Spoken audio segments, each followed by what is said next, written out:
همین کار ام المؤمنین خدیجه کرد رضی الله عنها. پیامبر صلی الله علیه و سلم 25 سالش بود، جوان بود. اون 40 سالش بود، 2 بار شوهر گرفته بود، بیوه شده بود 2 بار. و یکی از اشراف و سرمایه‌داران و متنفذین قریش بود و خیلی از تجار و سران قریش دنبالش بودن که به ازدواج بکنن باش. دیگه مال ارضاش نمی کرد تا یکی از امانت و طهارت و حکمت و رحمت و صداقت این جوان به اسم محمد شنیده بود. پیشنهاد داد که در قافله تجاری من به شام میرید، قافله‌ام دست تو بدم. گفت بله، بیکار بود. پذیرفت. کسی رو موکل کرد که تو این قافله تا شام حرکات این جوان رو زیر نظر بگیره، بعد به خدیجه خبر بده.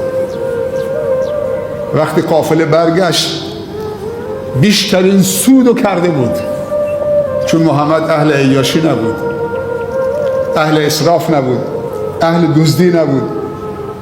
محمد امین طاهر صادق عاقل مهربان بود. خدیجه دیگه به فکر تجارتش فراموش کرد. تجارتش گفت من این تجارت برای چمه؟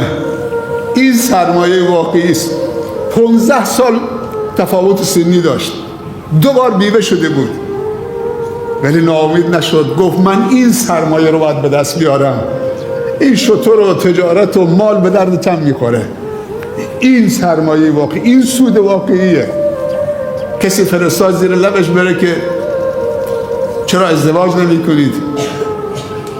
گفت فعلا من یه جوانی که پدر نداره، پدر بزرگش رعایتش میکنه.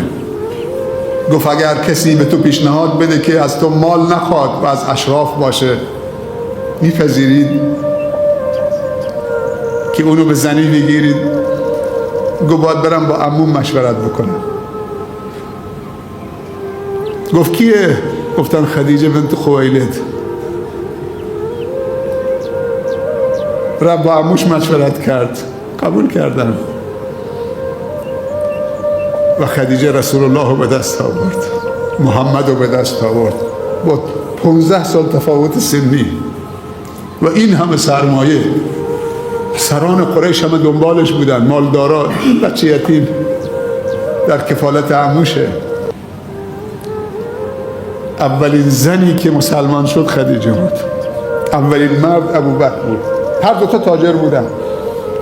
اولین کودک علی بود، 6 ساله وارد خانواده پیامبر شد، 10 ساله پیامبر پیشنهاد اسلام بهش داد. اولین کودک حضرت علی بود و اولین برده و غلام حضرت بلال بود رضی الله عنه.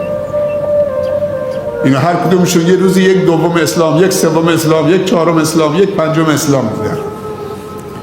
و وقتی خدیجه مسلمان شد و دعوت پیامبر رونق گرفت، خدیجه هرچی مال داشت در اختیار دعوت گذاشت، برای در اختیار رسول الله صلی الله علیه و سلم گذاشت. پیامبر صلی الله علیه و سلم می‌فرمایند هیچ مالی در ابتدای دعوت به اندازه مال خدیجه و مال ابوبکر به درد دعوت نخورده. الله اکبر. خب فردا عیده. عید یعنی روز خوشحالی. عید مسلمان با عبادت خوشحال میشه. ما جشن میگیریم، شادی میکنیم، خوشحالیم، عید میگیریم و 2 تا عید داریم. یکی بعد از رکن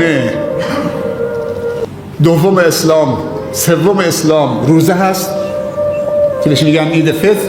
یکی هم عید قربان بعد از حجه. بعد از 2 رکن بزرگ ما عید میگیریم، شادی میکنیم، ولی شادیمون با نماز عیده. الله اکبر الله اکبر تا آخر با تکبیره. شادی با رقص و پایکوبی و مشروبات الکلی و نمیدونم فلان و بیبندواری نیست. جشن عبودیت و بندگی میگیریم. اینکه 1 ماه توفیق پیدا کردیم عبادت و بندگی خدا بکنیم، رکن اسلام رو به جا بیاریم، و اینکه توفیق پیدا کردیم سفر حج بریم. کل مسلمان ها جشن میگیرن. مسلمانان نماز عید و قربان میکنن برای حاجیانی که تو مکه هستن. ما خوشحالیم که برادران ما رکن پنجم حج و پنجم اسلام رو دارن انجام میدن. زکات فطرتون رو امروز تا قبل از نماز عید پرداخت بکنید. پیامبر گفته طهرة للصائم و طعمة للفقیر، پاک کننده روزه های روزداران و طعمه‌ای و محبتی است برای فقرا و مساکین که روز عید سفره‌ای داشته باشند. سنت هست که با غروب روز فردا با نماز مغرب، بعد از نماز مغرب تکبیرگویان بعد از نماز تکبیر بگن، از مناره های مسجد از بلندگوها تکبیر بگن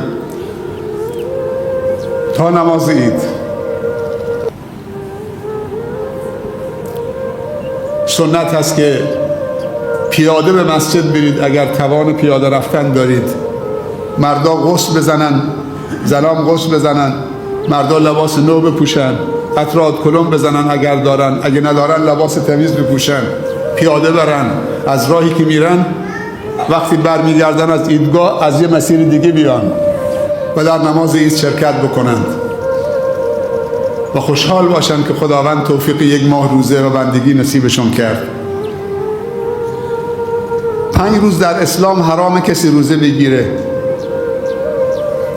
روز عید فطر چون پیامبر گفته روز خوشحالیه، روز دید و بازدید و اکل و شرب، مهمانی رفتن، صله ارحامه،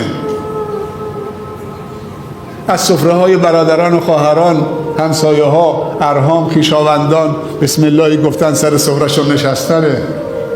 یوم اکل و شرب و روز خوشحالیه و روز دید و بازدیده، روز حرامه. و 4 روزم در عید قربان، 1 روز روز دهم که روز عید قربانه، 3 روزم ایام تشریق بهش میگن، 11 و 12 و 13 ذی‌حجه. اون 4 روزم ایام اکل و شرب. الله اکبر. قربانی میکنن، از گوشت قربانی خودشون میخورن، به همسایه هاشون میدن، به فقرا میدن. یوم اکل و شرب. همه لباس نو پوشیدن، پول عیدی دارن میدن به بچه ها، شکلات دارن میدن، خوشحالن همه. کوچه ها تکبیرگویان داره میشه، همه با وضو دارن. حتی گفته دخترهایی که هیچ موقع از خانه بیرون نیامدن، زنهایی که عادت دارن معذورن، اونا را بیاری یه گوشه عیدگاه تا حاضر باشن در نماز عید. عجب دینی داریم، عجب عظمتیه. چند روز از نوروز گذشته، میدونی تو 10 روز چند نفر کشته دادیم؟ از 4 شنبه سوری تا 3 روز پیش اگه اشتباه نکنم نزدیک به 300 نفر کشته.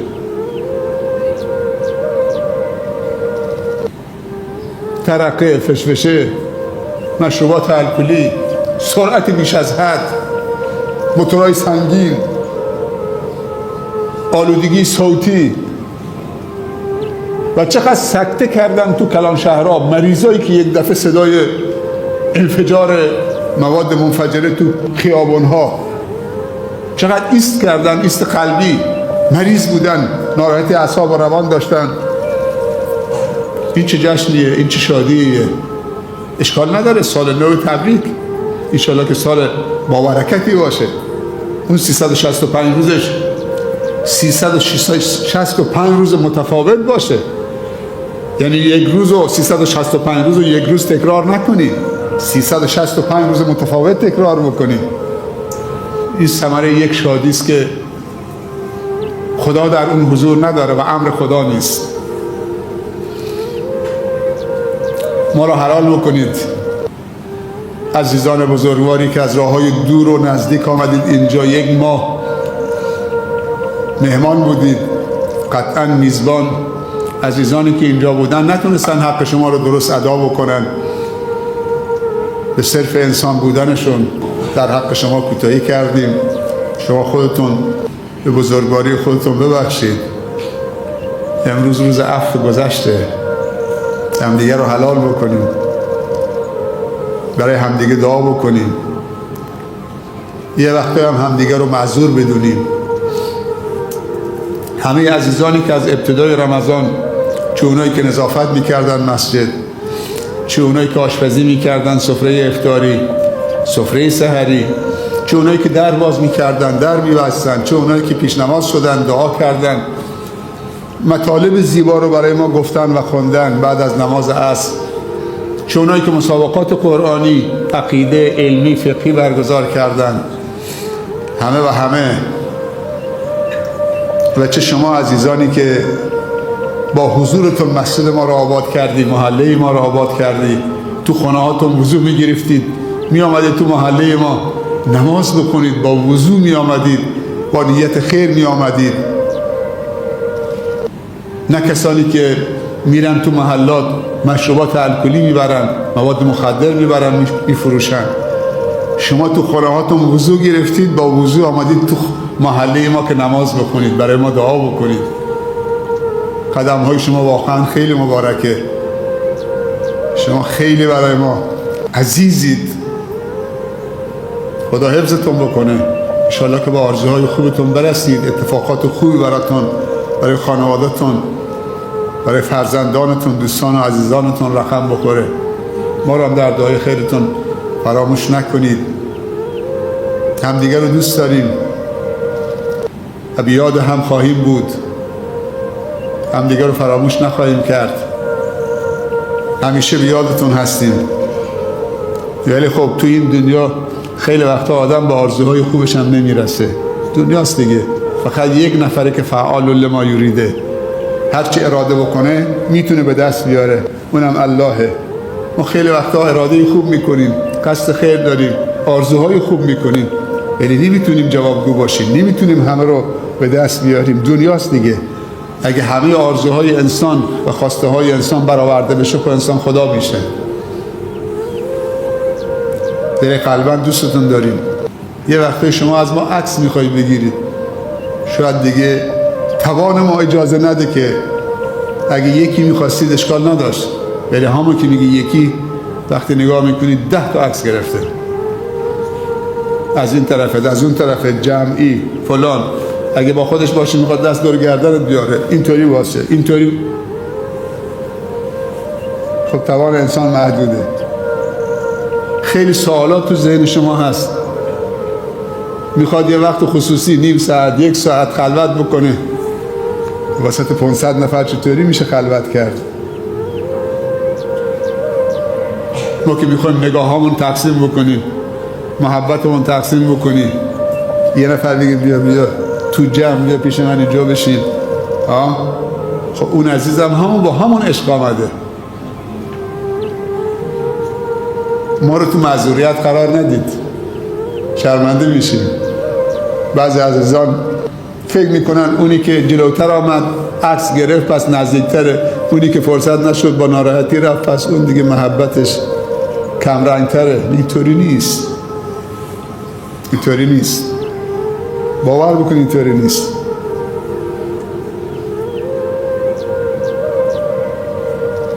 همه تون عزیزید، همدیگر رو از محبت سیراب بکنید، در غیاب همدیگر هم به فکر هم باشیم، برای همدیگر دعا بکنیم.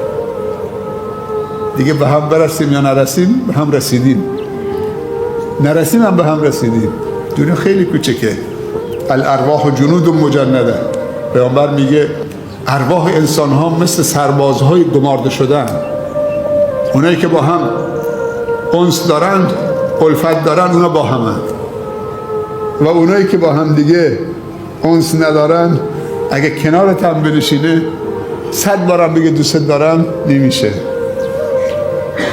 اینا گروه خونی است. بازم مجددا از همه و همه تشکر میکنم، خصوصا از قاریان عزیزی که واقعا دلهای ما را صفا بخشیدن، صیقل دادن با کلام زیبای رب العالمینی که به زیبایی تلاوت میکردن. هر چند تا عزیز بزرگوارمون که ما از تلاوتشون سیر نمیشدیم،